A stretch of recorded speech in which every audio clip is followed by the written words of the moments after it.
Bonsoir les bénis de Dieu, j'espère que vous avez passé une agréable journée. Ce soir, je vais vous parler d'une prière qui a changé la vie de plusieurs personnes que je connais.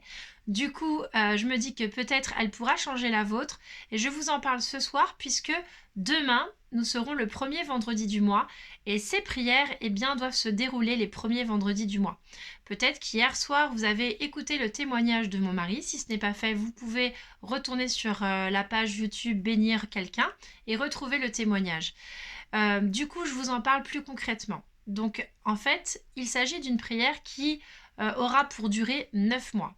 Il s'agit d'une prière qui se passe tous les premiers vendredis du mois. Et il s'agit d'une prière consécutive. Ça veut dire qu'en fait, il faudra la faire pendant 9 mois de façon consécutive. On ne peut pas faire de pause. Si par exemple, vous avez réussi à la faire pendant 5 mois, mais que finalement le 6e mois vous ratez, eh bien, il faudra la recommencer. Voilà, donc c'est un peu la difficulté, c'est de tenir en fait dans la durée et je vais vous expliquer comment en fait cette prière est apparue. En réalité, c'est une sainte qui s'appelle Sainte Marie Alacoque qui a reçu la grâce de pouvoir voir le Seigneur Jésus en 1673 et du coup, cette sainte vivait à Paray-le-Monial. Donc c'est une ville qui se trouve à 3-4 heures de la région parisienne et qui depuis est devenu un lieu de prière, un lieu de pèlerinage. C'est vraiment un lieu qui est connu pour cela. Donc au final, cette sainte était en prière et elle a reçu l'apparition du Seigneur. Elle a vu son Sacré-Cœur qui souffrait en fait. Le Seigneur lui est apparu plusieurs fois et durant ses messages, il a expliqué pourquoi son cœur était en souffrance.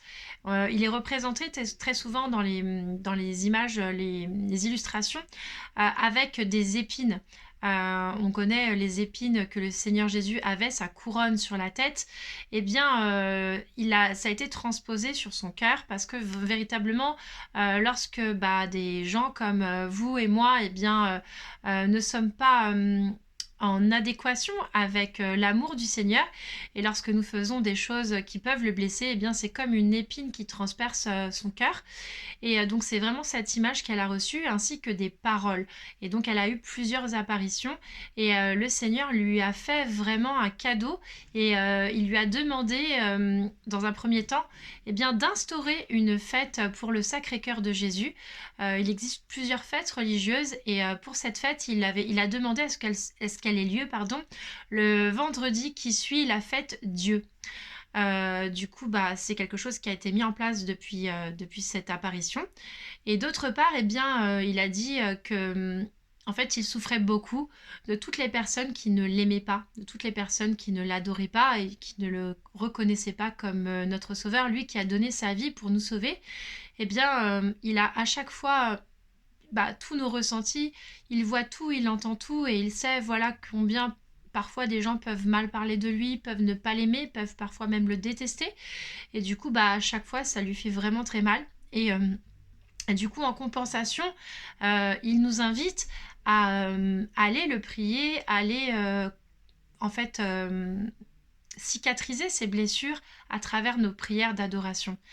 Et du coup, plus concrètement, il demande à la Sainte Marguerite Marie Alacoque de transmettre un message. Il ferait en fait 12 promesses à ceux qui iraient tous les premiers vendredis du mois assister et participer à une messe en prenant la communion, le corps du Christ. Donc pour cela, bien évidemment, faut être catholique, faut avoir fait les sacrements comme le baptême, la communion. On ne peut pas, en étant athée, par exemple, si vous écoutez cette prière, si vous écoutez ce message et que vous avez envie de faire cette prière, vous ne pouvez pas demain aller à la messe et prendre la communion. Non, il faut d'abord être rempli en fait des sacrements. Et donc, bien évidemment, vous pourrez le faire un jour, mais pas comme ça demain. Donc du coup, ce que je vous disais, c'est que si vous avez la possibilité de recevoir le corps du Christ déjà dans votre vie quotidienne, eh bien, ce premier vendredi du mois, vous pourrez du coup commencer cet engagement avec le Seigneur et lui dire, moi Seigneur, je veux te suivre. Tu nous as demandé de prier, de t'adorer et d'adorer ce Sacré-Cœur pendant 9 mois. Je veux commencer cette aventure avec toi et parce que tu nous promets de belles choses, tu nous promets des choses merveilleuses. Et en effet, il lui a fait 12 promesses que je vais vous lire.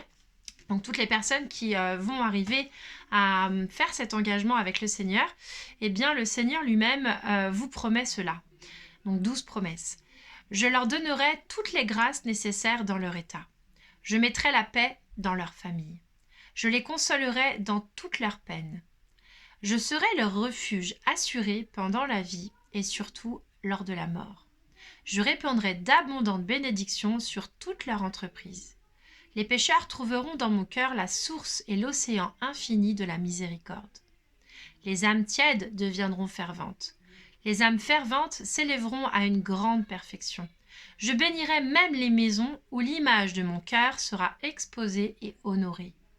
Je donnerai aux prêtres le talent de toucher les cœurs les plus endurcis. Les personnes qui propageront cette dévotion auront leur nom écrit dans mon cœur et il n'en sera jamais effacé. Je te promets, dans l'excès de la miséricorde de mon cœur, que mon amour tout-puissant accordera à tous ceux qui communieront les premiers vendredis 9 fois de suite, la grâce de la pénitence finale, qu'ils ne mourront point dans ma disgrâce, ni sans recevoir les sacrements, et que mon cœur se rendra leur asile assuré à cette heure dernière. Donc ce sont de magnifiques promesses que le Seigneur nous fait, et du coup ça donne envie de se donner les moyens de pouvoir faire cet engagement. Sachez que nous l'avons fait, comme en parlait mon mari hier, nous l'avons fait en famille et c'est vrai que c'est parfois coûteux de trouver une messe qui est célébrée le premier vendredi du mois parce que parfois dans nos paroisses ce n'est pas le cas. Pour cela, sachez que si par exemple dans votre paroisse, l'église où vous allez d'habitude le dimanche, il n'y a pas de messe le premier vendredi du mois, ou bien qu'elle est trop tôt, la plupart du temps elles sont proposées le matin et très souvent nous travaillons, sachez que vous pouvez aller trouver sur Messe Info, je vous mettrai en lien en fait sur les commentaires cet outil qui vous permettra de savoir le plus près de vous là où il y a des messes aux horaires qui vous conviendraient. Deuxième chose, une fois que vous avez trouvé du coup l'église où il y aura les messes le vendredi, peut-être que vous serez amené comme nous à un moment donné à partir en vacances, surtout là, si vous commencez par exemple demain, eh bien je pense que vous aurez des vacances qui vont tomber entre deux. Vous pourrez aussi essayer de trouver en amont, surtout si vous allez dans un autre pays, eh bien les églises, les paroisses qui vous proposeront toujours ce lieu de prière avec une messe. Si ce n'est pas le cas, vous pouvez aussi faire comme nous quand on était au Portugal. Eh bien, on avait fait 300 km pour aller trouver une messe le vendredi et c'était directement au sanctuaire, un lieu de pèlerinage. Donc dans un lieu de pèlerinage, genre Lourdes, Fatima, Medjugorje par exemple, il y en a plein d'autres, eh bien sachez que là-bas il y a plusieurs messes dans une même journée, donc en gros vous pourrez avoir accès à cela. D'autre part, donc quand vous avez commencé cet engagement, vous faites la messe, vous communiez, c'est-à-dire vous allez prendre le corps du Christ. Après la messe, vous êtes aussi invité à adorer le Seigneur, c'est-à-dire à rester en prière silencieuse. J'avais fait un enseignement sur l'adoration, vous pourrez le retrouver également sur la page YouTube. Et du coup, vous accorderez un petit temps pour adorer le Seigneur. En général, c'est souvent proposé dans les paroisses. On fait numéro 1 à la messe, enchaîné d'un temps d'adoration. Peut-être que ça ne sera pas le cas, qu'il n'y aura pas de temps proposé. Sachez que malgré tout, même si vous êtes en église, vous pouvez adorer le Seigneur parce qu'il est là présent dans le tabernacle, ça veut dire dans une petite boîte avec une petite lumière rouge qui reste toujours allumée parce que ça signifie que le Seigneur est toujours présent. Et bien dans toutes les églises vous avez ça, et même si en fait le corps du Christ est enfermé à l'intérieur, donc les petits hosties sont enfermés dans le tabernacle, et bien il est réellement présent. Et du coup on peut l'adorer en église. Cependant, ne pensez pas que vous pouvez en fait juste assister à la messe et ensuite ne pas faire l'adoration. Il faut vraiment faire les deux pour vraiment tenir l'engagement. Donc si vous commencez cela, il faut vraiment faire les deux. Donc j'espère que ces explications auront été claires parce que je sais que c'est un peu compliqué à comprendre. Si vous avez d'autres questions, n'hésitez pas à les poser en commentaire, je pourrai y répondre. Et maintenant, prions. Prions pour que le Seigneur vous permette de pouvoir profiter de cet amour qui veut nous donner. Seigneur Jésus, nous te remercions d'être venu encore plus proche de nous à travers les paroles de Sainte Marguerite Alacoque. Merci pour cette apparition, enfin ces apparitions, et merci surtout pour les promesses que tu nous donnes. Nous avons à cœur de vraiment te consoler, de chasser toutes ces épines qui sont dans ton cœur parce que tu as déjà trop souffert sur la croix et nous voulons maintenant te rendre toute la gloire et tout l'amour que tu nous as donné. Permets-nous de compenser toutes ces blessures que tu peux avoir. Permets-nous de tenir cet engagement. Donne-nous les moyens d'y arriver. Chasse tout obstacle afin que nous puissions être selon ta volonté bénis dans notre parcours de foi. Seigneur, nous remettons toutes les personnes qui vont avoir envie de commencer ce cheminement avec toi. Et je te demande, Seigneur, de leur accorder, comme à plusieurs personnes qui m'ont entourée, eh bien, une foi fervente et qu'ils puissent vraiment changer de vie et être vraiment remplis de ton amour. Merci, Seigneur, parce que quand on te demande, eh bien, tu exauces. Amen. Soyez bénis, je vous aime.